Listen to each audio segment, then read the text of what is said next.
everyone, and welcome. Thank you all so much for joining us today for this live stream event. My name is Alexia, and I am the Program Manager of the Microsoft Reactor Toronto. I will be sharing session resources with you in the chat, but before we begin, I'd like to quickly review two items, our Code of Conduct and Event Guidelines. First, please take a moment to review our Code of Conduct. Microsoft Reactor seeks to provide a respectful environment for both our audience and presenters. We encourage engagement in the chat, but please be mindful of your commentary, remain professional and on topic. And secondly, our event guidelines. This session is being recorded and will be available on demand through the Microsoft Reactor YouTube channel in about 24 to 48 hours. I will be sharing the link in the chat for our channel. And if you have not been on a live stream to YouTube before, please note that you must create an account on YouTube in order to have access and interact in the chat. You can set that up now, and if you're unable to use the chat but have questions, feel free to reach out to us through social media or on our website. Which brings us to today's session. Today is the last episode of the A to Z of Prompt Engineering series. I'm going to bring in our speaker here for today. Hi, Ferris. How are you? Hi, Alicia. Doing great. Welcome back. Welcome back. Yeah, we're excited to have you again here at the Reactor. Thank you. Thanks for being here. Well, hi, everyone. Welcome back to the series. Today is going to be the final one, as Alicia said. This is going to focus more on the advanced techniques today. Initially, we covered some of the intro stuff, but today is going to be a special one. I have a co-host with me, Owen van Valkenburg, who is my colleague on the AI Global Black Belt team. Owen, if you want to introduce yourself. Hello, everybody. My name is Owen van Valkenburg. I'm also an AI Global Black Belt with Ferris. We work together to deliver presentations like these to clients all around Canada and the US. It's very nice to meet you, and I hope we can have a great presentation today. Awesome. So with that, just for those of you that are here for the first time on this is the third session. We had an intro on March 19th on prompt engineering, and we had another one on common prompt engineering techniques on April 16th. Today's the advanced one. If you've never played with models before, or if you've never attended any of the first two sessions, feel free to stick to this one, but please attend the other ones because some of the concepts will be advanced and they do tie on to previous learnings. So if you don't know some of the older techniques, then you might find today's session a bit struggling, but feel free to listen through it and then come back to the previous ones as well. So just a heads up.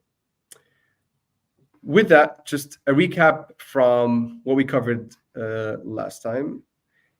One of the things we started with last time was a few shot chain of thought examples. So we saw how can we train a model to think I showed some examples on few shot prompting to let the model know how to approach chain of thought for different examples. We then jumped into preventing hallucination and what are the techniques to do that. One of which is grounding the model. I put grounding methods. That should have been grounding model. So grounding the model, and we went into prompt stuffing, the basic way of doing it, and then the more advanced way, which is RAG, retrieval augmented generation. We then moved into prompt chunking, and which is basically splitting a long text into multiple chunks. Went into customizing output structures, which took us into the JSON mode feature that's specific to Azure OpenAI. And then we jumped into a specific feature in Azure OpenAI as well called function calling, which allows you to give tools to a model. And we saw how you can define the tools and how the model tells you what tools it needs in order to continue its inference. So with that, let's dive to the deeper topics. I'm going to move myself here to make this bigger for you. Since we closed off with function calling, one of the topics that relate to this relate to combining function calling and RAG is agentic RAG. So what is agentic RAG? Well, let's just quickly recap what RAG was. The RAG that we covered last time, retrieval augmented generation, is also known in the market as naive RAG nowadays. Why so? Well, because think of giving a model a question. If we look at the top here, thinking of the model giving it a question, the model modifies the question. It does a search lookup, processes the output, and then gives a response. This is great for doing search. But then every time you hit the model with something, it's going to do that. That it's going to go through that flow every single time. So not only is that not efficient from a latency perspective, but you're consuming a lot of services that you don't need. Like imagine sending the model, "Hello, how are you doing?" Or any other question that does not need search.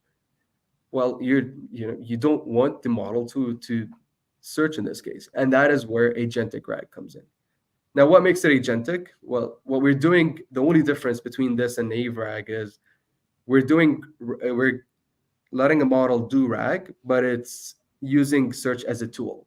And what that means is this entire flow at the top, instead of putting that as a straightforward flow that happens every single time, we take all of that flow and containerize it in an API, or like in a function, let's say, put it in a function. And then we give that function as a tool to the model. And what happens is we define that tool to the model, and we tell the model, you can use this tool or this function anytime you want to do a search, or you determine that a search is needed. So if a user comes in and says hello, the model can now have there's some more intelligence in there, and the model can determine, do I need to use the search tool or not? For hello, no, and then it can respond back. If a user asks a question like, what's the weather today? Or like a question about documents in an organization, the model knows this is a search question, and then it triggers the tool and goes through the RAG flow we talked about. So for some key color on this as well, just to expand on what Ferris is saying, one of the problems with naive RAG is scalability, right? So as he said, you're adding additional latency when you send in additional tokens. But we also need to remember that if you're querying every single time someone says something, that gets added to the conversation history. So if you're keeping that conversation history so that a user can feel like they're having a natural and consistent conversation with that bot, you're going to end up in a situation where the longer that conversation goes, the higher the latency goes and the more money you spend per call, which is definitely not something you want moving into a production type scenario. Agentic RAG, the key thing I want to mention for that is just to define very briefly agency. Agency is the ability to choose, right? So when we talk about agentic RAG, the key differential point between it and naive RAG is the ability to actually choose when it is going to invoke its search. Back to you, Ferris. Thanks, Owen. So that is great, but then how do you actually do that and apply this? Well, let's look at an example here where we're building a camping GPT. We give the model the system problem, tell it you're a camping GPT, an AI camping assistant that helps campers be prepared for their camping trips. You're kind, respectful, empathetic, and helpful. Only respond back to the user if you're confident in your response. Always use the data from your tools as the authoritative source for answering the user's questions. If the user expresses they are going camping, make sure to get the dates and location before engaging a tool. And if provided data by a tool, always use it first before answering. Always use the data to provide citations in your final answer to the content referenced, and you have access to some tools that can be used to help enhance the customer experience. And below, we give it the tools. Now, this is not the exact tool definition. We're going to see that on the next slide, but just for simplicity and putting it in text here, we tell the model, and you can, by the way, you can put this in the prompt and define it in the tool in code, in the tools section in code as well. So that actually makes it better for the model. So we can, in this case, I'm giving the model a bunch of search tools. One is for searching fire alerts. The other is for searching weather, and I give descriptions. So in this case, for weather, when a user expresses they're going camping somewhere, you are to use this tool to determine the weather and best time to go. Make sure to highlight periods of good weather in your response. I also give it a search bear alerts function, or like a tool, and a search attractions tool. And if we look at how you would define it in code as well, here's just one of the definitions for search fire alerts. You go in the tools section, and then you give it a type function, and the function you give it a name, just like the name we defined up there. So in this case, it's search fire alerts. We give it a description.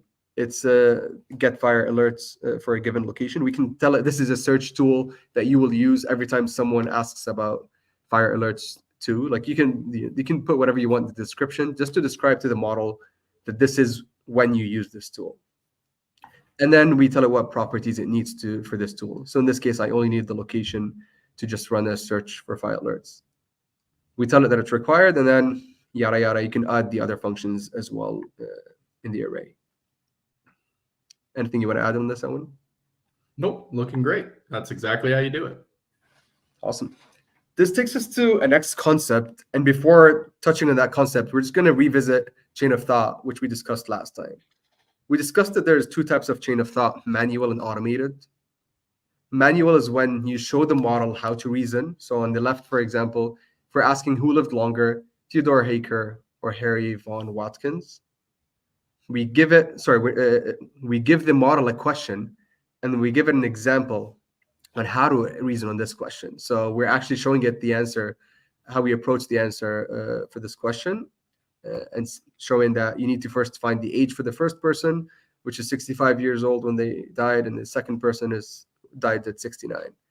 So the final answer is Harry Vaughan Watkins. And then we give it a question: who was the president of the United States when superconductivity was discovered? And the answer to that, the model comes up with the answer, it reasons on it, and then it gives us a final completion at the bottom. On the right, auto chain of thought, the way it happens is we tell the model to reason step by step. So in this case, who was the most decorated individual athlete in the Olympic Games? We tell the model, take a step-by-step approach in your response. Cite sources and give reasons before sharing final answer in the below format. And then the model actually comes up with its own steps and reasons before giving an answer. So let's say you do that, but that chain of thought doesn't work for you. That is where self-asking comes in play. So self-asking essentially is training the model to ask follow-up questions. If you can start with direct prompting. So you ask the model, who lived longer, Theodore Haker or Harry Vaughan Watkins? And then it gives the wrong answer because it thinks it needs to just generate some like in this case, you give it an example, who lived longer, Theodore Haker or Harry Vaughan Watkins, and you give it the answer. Then you ask, who was the president when superconductivity was discovered? And it answers some random name because it thinks it just needs to generate some random name. If you do chain of thought and you show it how you got to your steps, and then you ask another question, it will try to come up with its steps. So in this case, same question, but we're showing it how we reasoned on the answer. It's reasoning on the superconductivity question. It's saying it was discovered in 1911, which is right. But then it says Woodrow Wilson was the president of the United States from 1913 to 1921, which is 1911 doesn't fit within that. So it gives the answer as Woodrow Wilson, but that's not right. That is where self-asking comes in. We teach the model to ask follow-up questions before rushing and giving an answer. So in this case, we ask it, we're showing it who lived longer, Theodore or Harry, and we're showing it that it needs to tell us that it needs a follow-up question. And then we show it a sample follow-up question. So how old was Theodore Haker when he died? Or in this case, we trained the model already to think, to come up with follow-ups, and it's giving us these follow-ups. It's telling us how old was Theodore Haker when he died. It gets an intermediate answer somehow, that Theodore Haker was 65 years old when he died. It asks another follow-up. How old was Harry Vaughan Watkins when he died? It gets an intermediate answer on that as well, and then it can conclude that Harry lived longer. But how do you train the model to come up with these questions and think like that? Well, it's simple. It's the few-shot prompting that we learned last time. Few-shot prompting is just giving examples to the model on how to think about something, how to reason about something. So in this case, we give it three sample examples. First one is we can give it the Theodore question. In this case, I'm giving it as an example. I can give it another question. How old is the oldest city in the world? Well, in order to know that, you need to know what is the oldest city in the world. So we train the model by giving it a follow-up question, saying, what is the oldest city in the world? Giving the answer, Damascus, Syria. giving a follow-up question, because now you need to know how old is Damascus, Syria, and then getting an answer to that question, 11,000 years old, and then showing that this is how we conclude the final answer, is the oldest city in the world is 11,000 years old. Another few-shot prompt we can give in this example is asking it, can 7 people fit in a 2024 BMW X1? Now, to answer that, for any human to answer it, you need to know how many seats does this car have. So we show the model that first you need to ask how many seats are in this car and give it the answer. And as you can see here, first we were asking 2 follow-up questions. In this case, we asked 1 follow-up question only. And this is so the model doesn't overfit and think it always needs to ask 2 follow-up questions. And then we ask, sorry, you want to say something? Yeah, just a brief point. So the key thing that Ferris is showing here is that when you're working with a large language model and you extrapolate it to something like, let's say, a brain, you have 2 problems you need to answer before you can get a good result out of that model. You need to answer the retrieval problem. Can it get the information you're looking for? And you have to answer the thinking problem. Can it think about the information it knows well enough to be able to answer the question? So what you're doing with this technique is you're using few-shot prompting to guide the model into a method of thinking that it can use so it does better retrieval. Because at the end of the day, if you ask a question with 3 sub-questions, like, let's give an example, can 7 people fit in a 2024 BMW X1? It's not as many sub-questions, but it's a good example.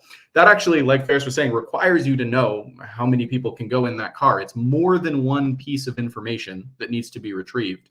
So when you ask an LLM model to do multiple retrievals at once, you get a worse result than if you have it do a singular retrieval around a concept. So this is almost decomposing a given problem into its subproblems and going through them and answering the necessary information beforehand so it's able to do a better job. And it's enabling this by changing how it thinks. Back to you, Ferris. Absolutely. And why is this valuable, to Owen's point? Well, if you connect this now to the model, to a way to retrieve information, now you have a full-on model that can self-ask and get its own answers. So to our question, in what year was the current tallest wooden lattice tower completed?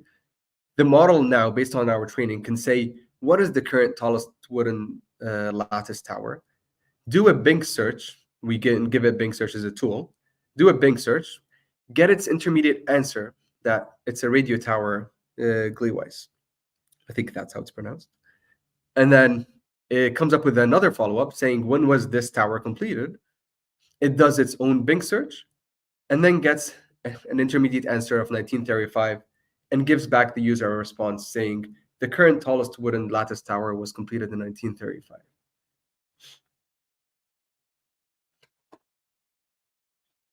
That takes us also to another concept, react, which is reasoning and acting. It's also a concept of letting the model reason and giving it tools. And you're training the model to use these tools and have it at hand. And let's look at a sample prompt here. We're telling the model, solve a question answering task with interleaving thought, action, observation steps. This is the react part, where we're telling it to think, have actions, and observations. Thought can reason about the current situation, and action can be 3 types. And that's where we specify the actions here. You have a search entity, which searches the exact entity on Wikipedia and returns the first paragraph if it exists. If not, it will return some similar entities to search. Lookup keyword, which returns the next sentence containing keyword in the current passage. And finish answer, which returns the answer and finishes the task. And then we give it an example. So, question, what is the elevation range from the area that the eastern sector of the Colorado orogeny extends into? Thought 1, I need to search the Colorado orogeny, find the area that the eastern sector of the Colorado orogeny extends into, then find the elevation range of the area. Action 1 is do a search with keyword Colorado orogeny, and then observation, Colorado orogeny was an episode of mountain building in Colorado and surrounding areas. Thought 2, it does not mention the eastern sector, so I need to look up the eastern sector. Now do a lookup with keyword eastern sector, And then observation is the eastern sector extends into the high plains and is called the Central Plains orogeny. Thought 3, I need to search high plains and find its elevation range. So search for the keyword high plains, and then high plains refers to one of two distinct land regions. And then thought 4, I need to instead search for high plains, United States. Now, if we look at the completion side, we can take that and now ask a question to the model. Ask it, aside from the Apple remote, what other device can control the program Apple remote was originally designed to interact with? Now the model can follow this process and react. Its first thought is, I need to search Apple remote and find the program it was originally designed to interact with. It does a search for Apple remote and gets an observation that the Apple remote is a remote control introduced in October 2005 by Apple, originally designed to control the front row media center. Thought 2 from that is, the Apple remote was originally designed to control the front row media center program. So I need to search next and find what other device can control it. Search front row. And that's where, by the way, like every time it says search something, that's where we're going and actually running these tools and doing the search. So we do the search, and then there's an observation. Could not find front row. Similar keywords, front row motorsports, and seat to earth. So front row is not found. I need to search row software. It does a search for front row software. Front row is a discontinued media software, blah, blah, blah. It gets its response. And in this response, it tells it something that gives it this thought, which is that the front row software is controlled by Apple remote or the keyboard function keys. So the answer is keyboard function keys. And then it tells us finish with keyboard function keys. Anything you want to add on that, Owen? Absolutely. So React's a really interesting pattern when we talk about these. Really, it's a type of chain of thought or a derivative of it. And when we're talking about things like React, a lot of people will be interested to know that this is the default method of chain of thought that's used by LangChain, right? So one of the things about this TAO or React method is that it's very good at making a model out of the box more intelligent at a bunch of different use cases. However, when you're building production LLM applications, you need to think about whether this much thought is necessary. And what I mean by that is, if you look at this example that Ferris gave, it gives a very good example, right? It does 4 thoughts for it to be able to give its final finish. And this is valuable. But if you have larger tasks that you're giving a React model, it can sometimes overthink. It can use tokens that you're not planning for it to use. And you don't actually control how many thoughts it needs to get to its final destination.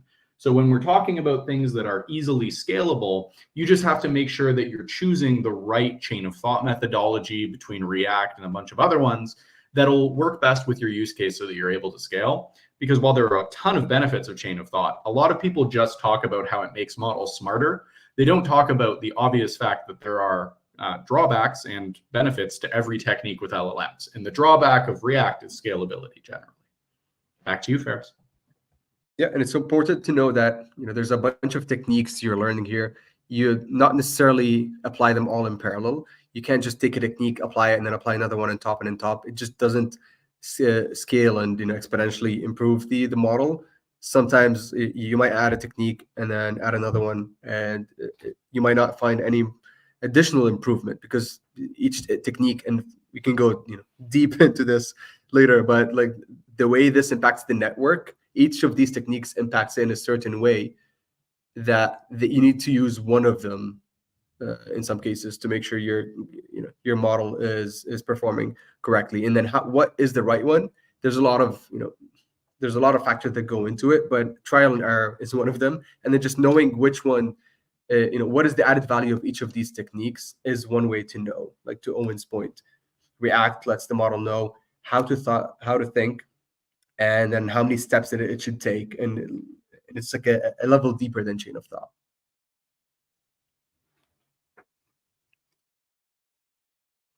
This takes us to the next topic, which is self-reflection. Self-reflection is the concept of letting a model assess itself without really telling it you've done something wrong or right. So in this case, look at this example, and some of you might have seen variations of this in your life. Suppose I have a cabbage, a goat, and a lion, and I need to get them across a river. I have a boat that can only carry myself and a single other item. I'm not allowed to leave the cabbage and lion alone together, and I'm not allowed to leave the lion and goat alone together. How can I safely get all three across? Please pay attention to the details of the question and think step by step. Now, the model gives me a response. I try to go through it quickly, but it says to safely get the cabbage, goat, and lion across, you should take the goat across the river and leave it, return the original to the original side and pick up the cabbage, take the cabbage across the river, but before leaving it on the other side, pick up the goat and bring it back with you to the original side. Leave the goat on the original side and take the lion across the river. Leave the lion with the cabbage on the other side.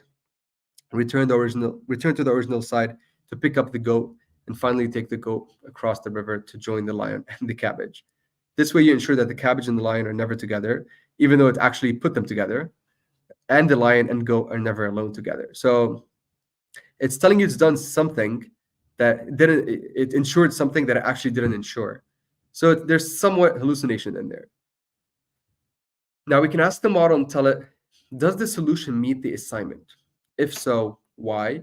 If not so, why? And by only saying that, prompting it that, the model comes back and says, apologies for the confusion in my previous response. Upon rereading the question, I realized the problem is different than the classic one I initially responded to. In this problem, you cannot leave the cabbage and the lion alone together, and you cannot leave the lion and the goat alone together. Here's the correct solution. You take the lion across the river first and leave it there. Go back alone and bring the goat to the other side. Leave the goat on the other side and take the lion back with you. Leave the lion on the original side and take the cabbage across the river. Leave the cabbage with the goat on the other side, which is valid. Finally, go back and bring the lion across the river to join others. Now all three items, cabbage, goat, and lion, are safely across the river without breaking any of the rules. Now, this is an important concept not to help you solve riddles. It gets more important when, let's say you're running a RAG solution or like a question answering solution, or even just running a groundness analysis model. You can get the model to self-reflect on its answers and tell you if there's something wrong. So if there's a question and then answer, you can tell the model, reflect on the given question and the answer response, and see if there's any tweaks needed or if that fully answers the user's question. Owen, anything you want to add on this? Oh, yeah. So self-reflection is one of the most interesting techniques with LLMs because it's actually useful because of something people generally consider a deficiency with LLMs, right? So self-reflection, just so everyone knows, is one of the most used techniques in production deployments of LLMs because it's one of the really easy ways to get your accuracy up. Now, I'm sure everyone or the majority of people on the call know that large language models generate tokens one at a time, right? They're predicting the next token. What that means is that they can attend to what the user told them, so they can give that attention to generate their final response, and they can attend to every token they've already generated. But how much attention they give is variable. So when you have an LLM generate you an answer to the question the first time, you're essentially dealing with a situation where it was guessing, a very educated guess, high probability of what the next token should be. But when you do self-reflection, it's able to review the entirety of what it already wrote and then apply its intelligence against that instead of just looking backwards as it generates the tokens. So it's actually taking advantage of the fact that LLMs have this deficiency and removing or remediating the deficiency by reflecting on their own answers. So we see this one a lot in prod, like I said, and it's one of the standard set of tools that should be in most prompt engineers' toolboxes. Yeah. And there's another, on self-reflection, there's another way to even let the model verify answers and questions that are given by a user. And in this case, we let the model come up with its own verification questions and put it in a chain. So think of this baseline question. First of all, we tell the model, answer the below question correctly in a concise manner without much details. Only answer what the question asked. The baseline question is, what was the primary cause of the Mexican War? The baseline answer is the Mexican War was an armed conflict between the United States and Mexico from 1846 to 1848. It followed in the wake of the 1845 U.S. annexation of Texas, which Mexico considered part of the territory in spite of its de facto secession in the 1835 Texas Revolution. A bit of a history lesson, but just went through it quickly. So we can take that. We don't know necessarily if that's right or not or wrong. So we can take that and then give it to another model and say your task is to create verification questions based on the below original question and the baseline response. The verification questions are meant for verifying the actual accuracy in the baseline response. Example questions: who invented the first printing press and in what year? An example baseline response would be Johannes Gutenberg in 1450. An example verification questions will be, did he invent first printing press?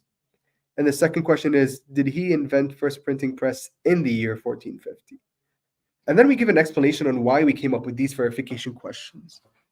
The verification questions are highly aligned with both the actual question and baseline response. The actual question is comprised of multiple independent questions, which in turn has multiple independent answers in the baseline response. Hence, the verification questions should also be independent for factual verification. And then we give it the actual question from the previous step and the baseline question. And we let the model do its work. So it generates its own questions. It says, when did the Mexican-American War start and end?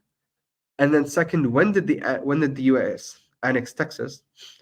And third, when did Texas secede from Mexico? We give these questions to another model and say, answer the following questions correctly based on the provided context. The question could be tricky as well. So think step by step and answer it correctly. Question 1, 2, and 3. And we give it context. That could be RAG, it could be whatever it is, but we give it context on these questions. And then the model answers. So we determined that for the first question, it was 1846 to 1848. So that's right. The second, the annexation happened in 1845. That's right. But Texas seceded from Mexico in 1836, not 35. So that is wrong. And we can take this and give it a final. No, we can manually adjust the prompt and say, okay, we need to take away the final part. Or we can give this to another model now and tell it, here's the response of a previous model that assessed this question. Rephrase this with the correct information now. Owen, any input? So yes, there is something interesting about chain of verification, which is that this was originally derived from a paper called Let's Verify Step by Step by OpenAI. And that was a really interesting paper because it showed that you could massively increase not just the quality of the answer, but the reliability of an answer. So with something like chain of verification, because you're going through this multi-step verification, you are capable of getting much more consistent outputs at a higher quality, which is something that is definitely something you want to optimize for when you're building one of these LLM related applications. Thank you. Next, we go into a concept of chain of density. And I mean, there's no better person to start talking about chain of density than Owen. So I'll let him start with that and I'll add on to it. Absolutely. Chain of density is a really interesting technique with LLMs because it was invented for summarization because of limitations that LLMs had back when they first kind of hit the main market. So I'm sure everyone remembers when ChatGPT first released, but a lot of people don't know that it had a 4,000 token context window, which means that it could only fit 4,000 tokens of information in its memory at a time. So how do you summarize a really long document if you're only able to fit 1/15th or 1/50th of the document in the LLM at one given time? So chain of density is the technique that was invented to meet this issue. But even after the issue went away, as the context windows got larger, chain of density was still very important, and I'll explain why. So what chain of density is I want everyone to picture a snowball rolling down a hill. As that snowball rolls down the hill, it starts really small, but it gets denser and denser and denser and bigger and bigger and bigger, collecting all the snow that it passed over. So that's kind of the idea, or an analogy of the idea behind chain of density. You take the first page of a document, you summarize it. And then when you go to the second page of the document, you pass in the condensed summary of the first page and tell it to expand on that. And you do so iteratively throughout an entire document until you've accumulated a dense summary of all of the information that came before it without needing to expand to consider too many tokens at once. So the reason why chain of density is still useful in the modern era, despite us having 128,000 to 1 million token context windows, is that just because an LLM has a big context window doesn't mean it can understand with high quality consistently everything over that context window. So some people here might have seen things called needle in the haystack, which is a benchmark that shows how well an LLM can retrieve information from its context. LLMs are quite good at that for big context windows. But if you put an entire script that's 120,000 tokens of a movie into one of these models and ask it to give you a summary of the movie, the summary will be different every time, focusing on different things, written differently, in a different style, and it's not going to contain all of the information. So chain of density in the modern era is used as a way of constraining how many tokens the model looks at once. And the benefit of that is that the less tokens you look at, generally, the higher quality the response when it comes to things like summarization or extraction. So the way I use chain of density nowadays is actually as an extraction technique more than a summarization technique. So if I have a large set of data and I want to extract out every single entity in that data, for example, I will use chain of density to pass in 1 or 2 pages at a time so that I'm only looking at 1 or 2 pages worth of tokens when generating these entities. If I look at 1 page or 2 pages, I might get 6 entities. If I look at 20 pages, I might get 6 entities. And the reason why you want to do it in a chain of density style is to ensure that you're not dropping information as you progress over a long amount of tokens. So that's chain of density in a nutshell. And on that note, let's look at an example here where you're using chain of density to extract entities. We're gonna tell the model you will generate increasingly concise entity-dense summaries of an article given to you. Repeat the following two steps 5 times. The first is identifying 1 to 3 informative entities delimited with a semicolon from the article, which are missing from a previously generated summary. And then write a new, denser summary of the identical length, which covers every entity in detail from the previous summary plus the missing entities. We tell it what a missing entity is.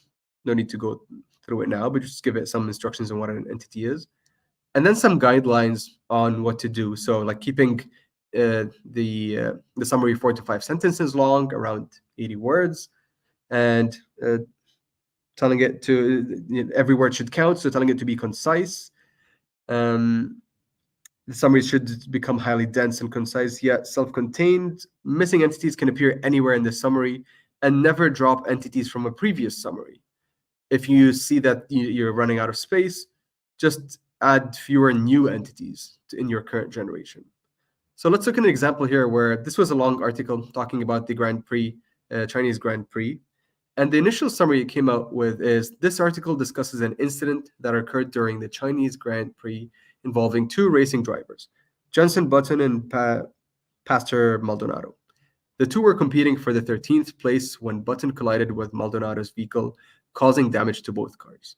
The incident resulted in a penalty for Button, who was demoted to 14th place. Maldonado, on the other hand, had to retire from the race due to the damage his car sustained.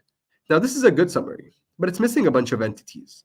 So the model goes through the first chain, and step 1, it extracts some entities, McLaren, Lotus, and Fernando Alonso, and then it tries to do another summary. This time it says, during the Chinese Grand Prix, Jenson Button, driving for McLaren, collided with Pastor Maldonado's Lotus while they were vying for 13th place. The crash caused Maldonado to retire and Button to receive a penalty, dropping him to 14th. The incident unfolded in front of Fernando Alonso, new information, who managed to avoid the collision and move up 2 places. Now, the continuation of the chain, the chain identifies that there's more entities missing, 5-second penalty, 2 penalty points, and Nico Rosberg's Mercedes. So it starts with the same thing, but then says causing Maldonado to retire and Button to receive a 5-second penalty, demoting him to 14th. Button also received 2 penalty points on his super license. That's completely new information. And then Fernando Alonso, who witnessed the incident, advanced 2 places, while Button was lapped by Nico Rosberg's Mercedes. This is good, but it's still going to go deeper. It's going to find that there's missing information on the front wing damage, Sebastian Vettel, and Kimi Raikkonen. So it says Jenson Button's McLaren collided with Pastor Maldonado's Lotus during the Chinese Grand Prix, causing front wing damage to Button's car and rear end damage to Maldonado's, forcing his retirement. Button received a 5-second penalty and 2 super license points, dropping him to 14th. Fernando Alonso advanced 2 places, while Button was lapped by Nico Rosberg's Mercedes, and Alonso by Sebastian Vettel and Kimi Raikkonen. So you can see at every step, the previous entities are maintained. We're just adding more information. And finally, we have a full-on headline that we could use in a news article. On lap 49 of the incident-packed Chinese Grand Prix, Jenson Button's McLaren hit Pastor Maldonado's Lotus, causing front wing damage and Maldonado's retirement. Button received a 5-second penalty and two super license points, falling to 14th. Fernando Alonso, who witnessed the crash, advanced 2 places, while Button was lapped by Nico Rosberg's Mercedes and Alonso by Ferrari's Sebastian Vettel and Kimi Raikkonen. So now we know who Sebastian Vettel and Kimi Raikkonen are. And to the other use case that Owen was talking about, well, you can simply use chain of density for summarization. If you have a very long text that goes beyond your token length, what you can do is you can chunk it into different chunks, process the first one by telling a model you will be given an excerpt of a large document, summarize the text given to you, and extract important entities. You take this summary out. Then you combine this summary of this first step with the next chunk, and you give that to the model as a prompt. And in this case, you change the initial prompt. You tell it, you will be given an excerpt of a large document along with a summary of any previous excerpts. Summarize the text given to you and extract important entities while keeping in mind the context from previous summaries. If the previous summary requires an update due to new information found in the excerpt, update the previous summary. And that way, your new summary contains an update of your first summary and your new summary, which is different than prompt chunking, where you just, sequentially you're processing your document in parallel. In this case, you're maintaining context as you go, and as Owen called it, like the rolling snowball, your summary gets bigger and bigger, and you can update information that happened in the past. Anything I missed, Owen? No, that was great. Another name for the chain of density technique that people sometimes see is the sliding window technique, because that's essentially what it is. It's a sliding window where you're maintaining context. As a note about this, before Ferris moves on, I bet most of you thought that the first summary on the last page was pretty good. But that's the whole thing with LLMs, is that because they're so intelligent, they can give you what looks to be like a really good answer, but it's missing those key pieces of information that you would pay attention to as a human, because it's not a human.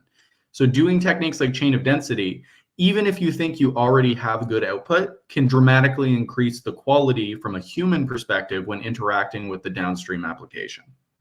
Back to you, Fer. Absolutely. Another concept is self-consistency. And self-consistency is basically, it's an enhancement to chain of thought, where we let the model, another name for it is majority voting, where we let the model vote on answers. So look at an example here. If we have a question, if there are 3 cars in the parking lot and 2 more arrive, how many cars in the parking lot? We tell the model there are 3 cars in the parking lot already, so 2 more arrive. Now there are 3 plus 2, so the answer is 5. And then we ask it, Janet's duck lays 16 eggs per day. She eats 3 for breakfast every morning and bakes muffins for her friends every day with flour. She sells the remainder for $2 per egg. How much does she make every day? If you give that to chain of thought, it will say, well, That means she uses 3 plus 4 equals 7x per day. 7 times 2 is 14, which is wrong. So what we can do is we can, in that same chain of thought process, we can let the model do it 3 times and answer it 3 times.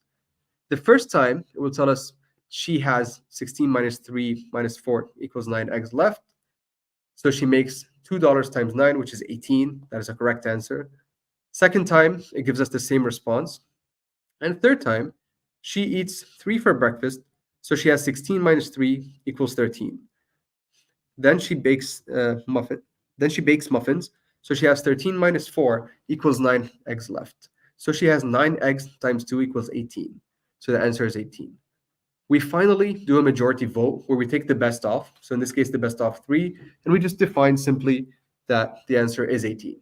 Now this adds to determinism, but as you can see, it definitely does not make your model 100% deterministic, because there is still some probability that the majority of the models might, in some cases, answer wrongly. Owen, you want to add something here?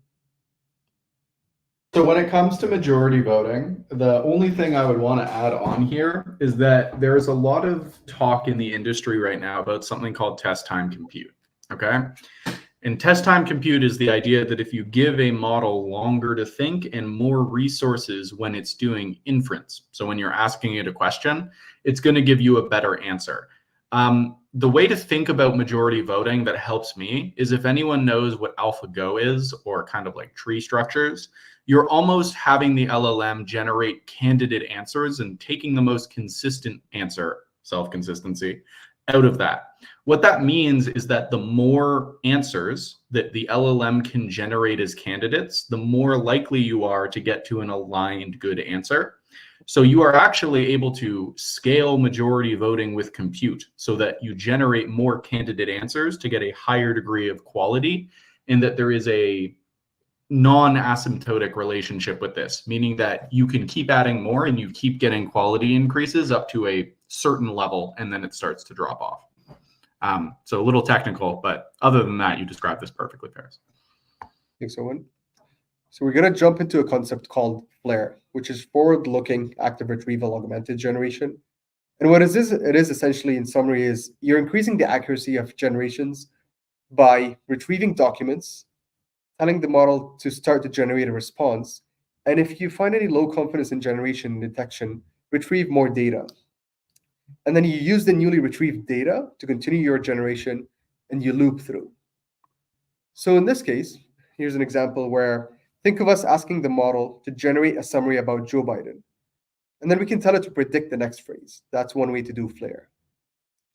We do 2 search results on that, and we get that Joe Biden was the 46th president, and he graduated from University of Delaware in 1965.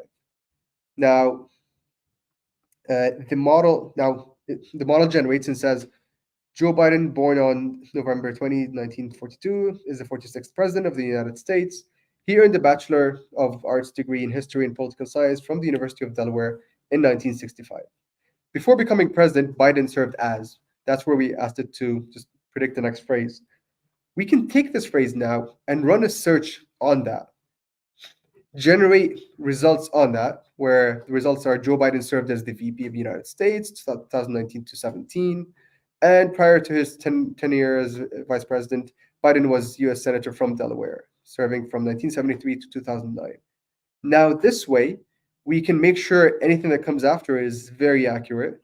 And then we can take that information and continue that generation and say now, tell the model, generate a summary about before becoming president, Biden served as, and predict the next phrase.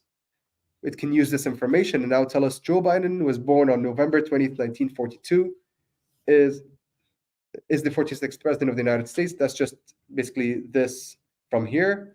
And then continues to say, before becoming the 46th president of the United States, Joe Biden held various significant political positions. He served as the vice president of the United States from 2009 to 2017 under President Barack Obama. Additionally, Biden represented Delaware in the U.S. Senate from 1973. And then it comes up with another sentence, and then we can take that and continue the same process. Now, that's one way to do it. The other more accurate way to do this is relying on something called log probability from the response you get in Azure OpenAI. And what that is essentially is for every token, you can get the probability tied to this specific token. So if we ask the same question to the model and so generate a summary about Joe Biden only, not telling it to predict the next phrase, we can do a search on this with top k equals 2 to get 2 results, get the same results, start the generation. Joe Biden was born in 1942, 46th president, and then Joe Biden attended the University of, and keep in mind all of these colored numbers are the probabilities, which are derived from the log probs for each token. So the probability here is 0.95. Joe Biden attended the University of Pennsylvania, starts to decrease, where he earned a law degree. What we can do now is we can put logic and put a threshold and say, whenever you get an average probability for a sentence under a specific number, take that and now run Flare. So in this case, we would take this sentence, run it as a search, and search would give us results. When we search Joe Biden attended the University of Pennsylvania, where he earned a law degree, we get results. Joe Biden attended the University of Delaware in 1965, and that he has a Bachelor of Arts degree in history and political science. So now the answer becomes we can use that and generate the following answer and say Joe Biden graduated from the University of Delaware in 1965 with a Bachelor's of Arts in history and political science. He announced his candidacy for the 2020 presidential election on August 18th, 2019. Detect that this is starting to decrease and take that and run search on that. And by that, we can keep looping, and that is how you do Flare. Owen, any comments, inputs? No, that's lovely. The log probs angle of Flare is interesting. So when Flare was originally implemented, it was implemented without log probs, and it was a default LangChain extension at that point in time. It was based off a research paper at the time.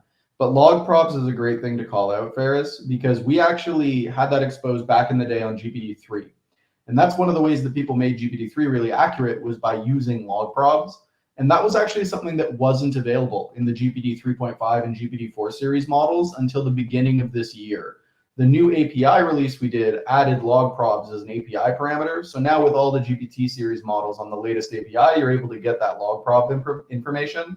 So now that it's available, using it is a great idea because it's a very good way of determining the real accuracy of how confident the LLM is about any given thing that it's outputting to you. Awesome.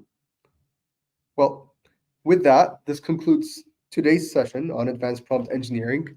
We're going to be taking some questions. We have a few minutes left, so I'm going to look at the comments section that were flagged for me. Alicia, if you can help me here.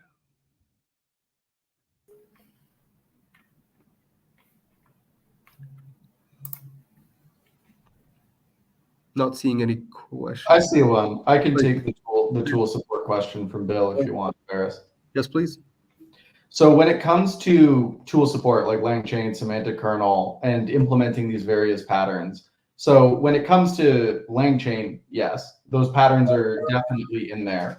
The thing with LangChain to keep in mind is scalability, right? LangChain is a very good way to get off the ground with something, but it's not often directly the pattern you want to implement into production, just because it's great at proving that something can work and less so at making it scalable initially.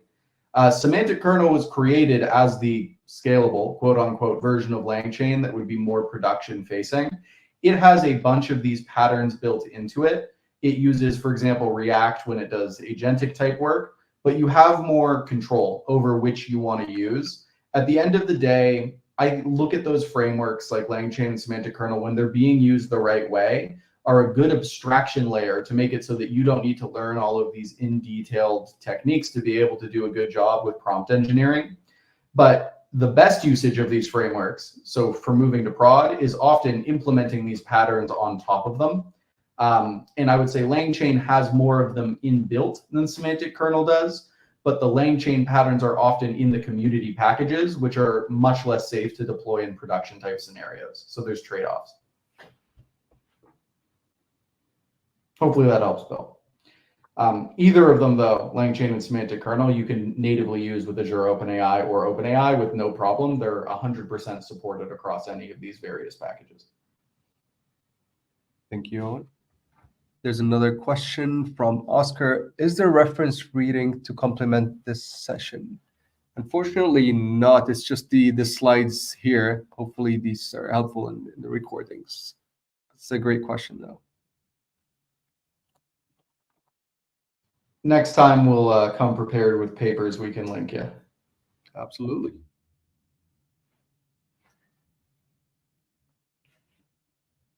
Okay. If there's no more questions, Alicia, I think we can wrap up this session. Yeah, thank you both so much. While we give another 1 or 2 minutes to anybody else who may have any questions, I am just sharing on the screen the link to our survey.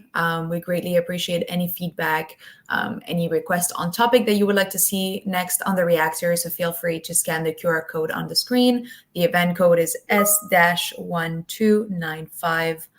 And it looks like there's another questions in regard to the recording. So I will be answering this in the chat with the link to the on-demand content. Awesome. Awesome. Well, thank you again both so much for attending this or hosting this session. And thank you, Faris, for this series. If there are no more questions for today, I think we should be good to close. Thank you for the series, Alicia. It was fun. Appreciate it. Fantastic. Okay, we'll look forward to having you again on the reactor.